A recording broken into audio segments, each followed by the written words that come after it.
Okay, so here we are back for episode 4 of Steve's Model Railroad Build.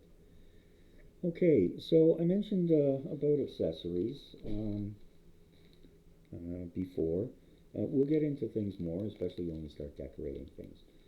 But a great resource is a company called Woodland Scenics. There's lots of other stuff out there, but they have a great variety of things, everything from artificial turf to trees to all sorts of things. Um, and they also have stuff that you can make other stuff out of. So that's a great resource, and I don't get any compensation from them, but it is just a great resource. Also, I'd encourage you to check out the links for Mark Lynn of Sweden. And Mark's a great guy. I don't know him personally, but he's very personable. He's a wealth of information, a beyond expert modeler, and he has a fabulous layout. So do take some time to visit Mark, and I'm sure that you'll enjoy what you see. Ron's Trains and Things is also another great video resource. I provided the link. All sorts of tutorials, layout tours, and if you're into DCC, that's a great resource as well. There's others out there, but those are my two main go-to guys. Okay, so today we're going to talk a little bit about locomotives. The time period, the era that I'm working in is the diesel era, um, and more or less post-World War II period. Um, so, anyways, as I had said, this BNSF 3001. This is an Emd Gp 40, and EMD stands for Electromotive Diesel, and that's a division of General Motors. GE was also a big manufacturer until um, they sold their locomotive division to a division of Westinghouse. Actually, they merged. So GE still owns part of the new company, but not a majority stake. Okay, so this went out.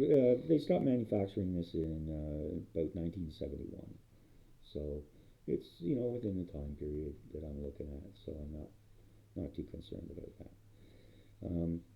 A little bit about locomotives, diesel locomotives. These are actually huge diesel electric generators. Okay, if you've ever been close to one of these when it's running, the air around you just absolutely throbs with its power. It's just unbelievable. And so, basically, what it is it's a diesel engine uh, that powers a generator that produces electricity that is then sent to the trucks and the wheels. Okay, so that's why they're called diesels, but really they're diesel electric locomotives. Uh, so if you're just starting out and know nothing about trains, that's a good place to start. There you go. And of course, there's so many resources out there. All right, next, I really like this. This is from Walters, and it's the Santa Fe 2092. Now, they tell me it's a GP9M. I've looked all over. I can't find anything like this. It looks nothing like the GP9s that were produced. The M, from what I understand, was a rebuild um, on some of the regular GP9s. Didn't have as much power, but it did get the Superfleet designation. So when you're looking at locomotives, when you're looking to buy a locomotive, if you can, um, even if you can't actually hold it in your hands, but it's like buying fruits or vegetables. it should feel heavier than it actually looks. Okay, this one I think this one weighs in at about 422 grams, which is nearly a pound. Okay, it's a big heavy beast. All right, so that'll generally show you that there's good quality there. All right, they stopped making these about, well, the last one they made them in Canada. I think in the U.S. They stopped making them in 1959, but they continued manufacturing them in Canada until about 1963.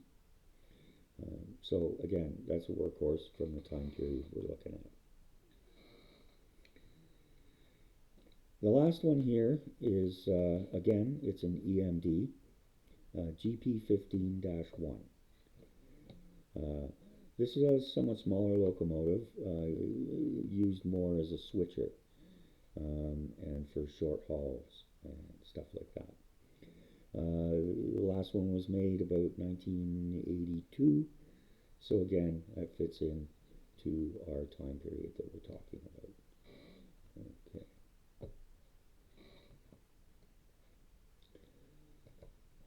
They're all very adequate, and you can run them together. They couple together, no problems. Other names you'll hear out there are Alco, the American Locomotive Company, and Baldwin. Those are both out of business. Alco was a big manufacturer, started around 1909 in the United States, and they manufactured mostly steam locomotives. Although as the steam era ended, they did have some diesel electric models that let them stay in business for quite a while. But eventually, they just died.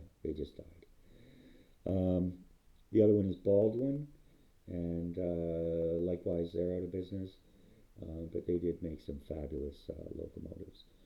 So those are some names you'll see out there, and if you want to take a look at different time periods and so forth, then those names are definitely going to come up, so you know what you're looking at. Okay, so that's all there is for today, and hope you enjoyed the little locomotive tour and description, and we'll look forward to seeing you next time when I think we're going to work on some models. So that'll be for next time. So have a good night, and we'll hope you can join me next time.